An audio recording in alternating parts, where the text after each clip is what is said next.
Hi there, Rebecca Koffler here with Censored But Not Silenced. Today I will discuss Russian President Putin's mindset and what was he thinking, what goal he pursued when he authorized his Russian forces to strike Ukraine with a treaty-breaking hypersonic missile called Oreshnik that can target almost entire Europe and west coast of America.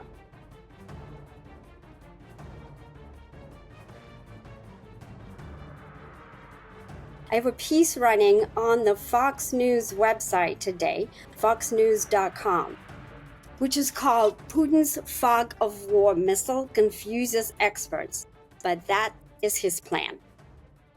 The commander's intent, especially the intent of foreign commanders, is extremely difficult to analyze. Our intelligence services have a very, very hard time to get into our adversaries' mindsets.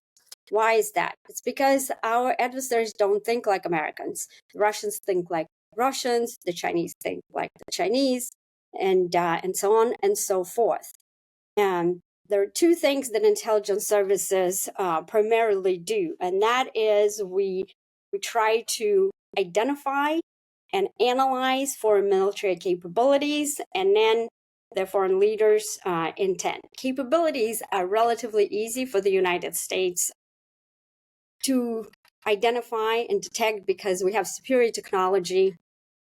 Mostly we have satellites, we have radars, we have ability to intercept phone calls, but intent is not something that you can see and measure. It's not countable. We can't count that. We can't penetrate into Putin's thinking.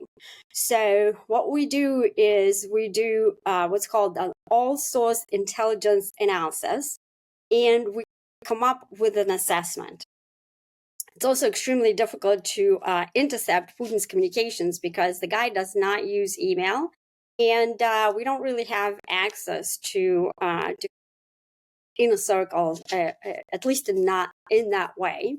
But because some of us, like myself, who's a former DIA intelligence officer, I track many pieces of information, read every possible strategic planning document, every possible speech or writing made by Putin, and then I compare it with his actual actions, and I come up with an analytic line. So here's my intelligence analysis on why he did what he did.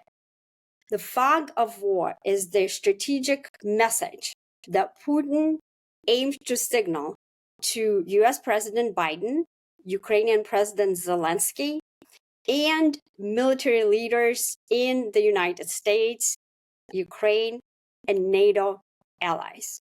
What is the message? Well, first of all, let's address what is the fog of war. Some of you who are familiar with military history probably have read the seminal work of the renowned Prussian military strategist Karl von Clausewitz called On War.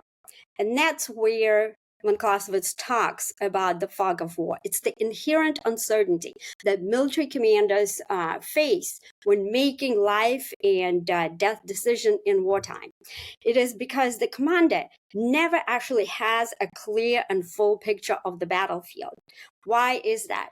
Well, first, because the adversary always tries to deny that clarity by employing what we call in the intelligence community deception and denial techniques, or D&D. So Clausewitz explained 3/4, and I'm going to quote from this amazing work, 3/4 of the factors on which action in war is based are wrapped in fog of greater or lesser uncertainty. And he compared this uncertainty in such conditions with the lack of clarity during twilight. So and that's exactly, by the way, what he achieved when he fired that missile last week, Oreshnik. The nature of that missile is that it is an ICBM, which is an intermediate range ballistic missile intended to wage nuclear war, but hiding as an IRBM, intermediate range ballistic missile. It is designed that way on purpose. The guts of the missile, all of the instrumentation, electronic sensors, and data acquisition systems are that of an RS-26 Rubesh, which is an ICBM.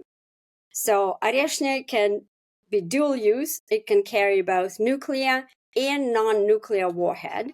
And it is extremely difficult for our intelligence systems to detect and, most importantly, to characterize. And it almost is impossible to intercept. The United States currently does not have the capability to intercept such a weapon because it flies at hypersonic speed. Why is it difficult to characterize and determine which payload is actually the missile is equipped with? Because the way that we do intelligence, we use what's called measurements and instrumentation analysis, MASINT, that my former DIA intelligence agency has a team of scientists, and that's what they do. We have our sensors looking at signatures of a missile. What is the signature? Just like, we have, humans have, the fingerprints are unique to each person. Each missile has its unique signatures. The heat, the size, the shape of it, the speed, the plume. And so that's what our systems track. But because Oreshnik actually walks, talks, smells, and feels like an ICBM, it can completely confuse our systems. And based on that confusion, our commander-in-chief can make an erroneous decision. And who is the commander-in-chief now? We have a cognitively impaired President Joe Biden, and everybody knows that he's cognitively and physically impaired, by the way, and he still, for the next 60 days, he has his finger on the nuclear button. Well, Putin does not want to cause a nuclear war, nor does he even want to cause a conventional war with the United States, but he wants to signal that if President Biden continues to climb what is called the escalation ladder, nuclear employment, crossing the nuclear threshold, is on the table. So the confusion was caused within the US media, within the Western media. The only reason why the Pentagon was actually aware of what this missile was and what was about to happen. Ukraine did not get any kind of notification, but the Russians notified through arms control channels the United States, because they did not want Biden or whoever that is making decision, because clearly we've seen where this is going, and the man is simply dangerous at this point. But whoever that is that's making decision does not overreact and respond in a way that is commensurate with Russia's nuclear use, because it wasn't. So that was the message. The message was today it's non-nuclear, tomorrow it's nuclear. And Putin actually did say as much. He said, and I'm going to quote to you, "I think it is sufficiently and clear." He was talking during a televised address following the launch. He was talking about the message that he sent. These tests were successful. The goal of the launch was achieved. And his right hand, or one of his right hands, former Russian President Dmitry Medvedev, who is currently the deputy chairman of Russia's Security Council, he explained what Putin meant by that. And again, I'm going to give you a quote. "The West should take seriously the tests of the new Russian missile system, assess the possible consequences, and stop supporting Kiev. Europe has to guess now what damage the system can cause if the warheads are nuclear, whether these missiles can be shot down and how quickly, etc., etc." So the rest you can read in the piece on the Fox News website. We are in a very, very perilous situation right now. The United States has called an emergency meeting in Brussels of NATO members that is going to be conducted today on Tuesday, and they're going to make certain decisions.